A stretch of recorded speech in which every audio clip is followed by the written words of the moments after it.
নমস্কার বন্ধুরা, আজকের এই ভিডিওতে আমরা আলোচনা করব ভারতীয় নৌবাহিনীর আধুনিকরণের শক্তি আরো এক ধাপ এগোলো। 1 জুলাইতে মুম্বাইয়ের Mazagon Dock Shipbuilders Limited থেকে ভারতীয় নৌবাহিনীর হাতে তুলে দেওয়া হয়েছে অত্যাধুনিক স্টেলথ ফ্রিগেট আইএনএস উদয়গিরি। এটি হলো প্রজেক্ট 70A সিরিজের দ্বিতীয় জাহাজ, যা তৈরি করছে মাঝগাঁও ডক লিমিটেড এবং কলকাতার গার্ডেন শিপ বিল্ডার্স লিমিটেড মিলে। উদয়গিরি হলো একটি মাল্টি মিশন স্টেলথ ফ্রিগেট, যা গভীর সমুদ্রের শত্রুপক্ষের বিরুদ্ধে লড়াই করতে সক্ষম।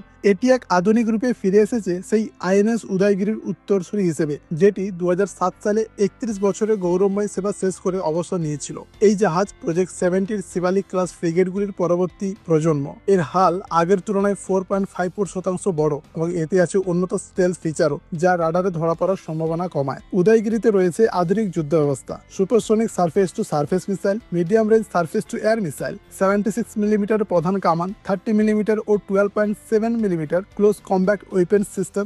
সঙ্গে রয়েছে ইন্টিগ্রেটেড প্ল্যাটফর্ম ম্যানেজমেন্ট সিস্টেম ও কম্বাইন্ড ডিজেল ও গ্যাস প্রপালশন সিস্টেম। জাহাজটি তৈরি হয়েছে ইন্টিগ্রেটেড কনস্ট্রাকশন পদ্ধতিতে, যাতে নির্মাণকাল অনেকটাই কমে আসে। ফলে লঞ্চের মাত্র 37 মাসের মধ্যেই এটি নৌবাহিনীতে যুক্ত হয়েছে, যা একটি রেকর্ড। এই প্রযুক্তি ভারতীয় যুদ্ধজাহাজ নির্মাণের দক্ষতা কতটা বেড়েছে তার প্রমাণ। এই প্রকল্পের ফলে আত্মনির্ভরতার দিকেও এক বিশাল পদক্ষেপ নেওয়া হয়েছে। জাহাজটির বেশিরভাগ সেন্সর ও অস্ত্র দেশীয় প্রস্তুতকারকদের কাছ থেকে সংগ্রহ করা হয়েছে। প্রকল্পটি 4000 জনের সরাসরি এবং 10,000 জনের পরোক্ষ কর্মসংস্থান তৈরি করেছে, যা এমএসএমইদেরও বিকাশে সাহায্য করেছে। বর্তমানে প্রজেক্ট 70 এর বাকি 5টি জাহাজ নির্মাণাধীন এবং এগুলি 2026 সালের মধ্যে ভারতীয় নৌবাহিনীতে যুক্ত হবে। আইএনএস উদয়গিরি শুধু একটি যুদ্ধ জাহাজ নয়, এটি হলো আত্মনির্ভর ভারতের প্রতিচ্ছবি এবং আমাদের নৌবাহিনীর প্রযুক্তিগত উৎকর্ষতার প্রমাণ। আজকে এই পর্যন্তই, দেখাচ্ছে আরও একটি নতুন ভিডিওতে। জয় হিন্দ, জয় ভারত।